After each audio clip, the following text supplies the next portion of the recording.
Hello అందరికి. ఈరోజు మా స్కూల్ వాళ్ళు నన్ను పిక్నిక్ తీసుకెళ్తున్నారు తెలుసా. నాకు చాలా ఏడుపొచ్చింది మా అమ్మ నాకు బాయ్ చెప్పేటప్పుడు.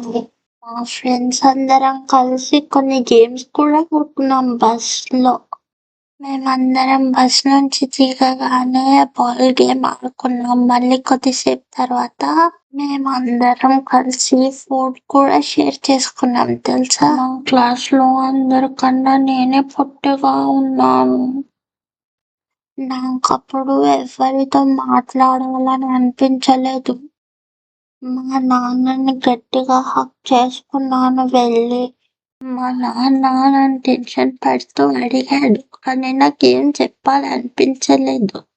ఇంటికి వెళ్ళాక నేను చేశాను. మా పేరెంట్స్ ముందు జరిగిందంతా చెప్పాను. వాళ్ళు నన్ను హగ్ చేసుకొని చెప్పిన మాటలు నాకు ఇంత ధైర్యాన్నిచ్చాయి. ఇంకా నేను పనుకుంటాను. బాయ్ అందరికి. సబ్స్క్రైబ్ చేసుకోండి.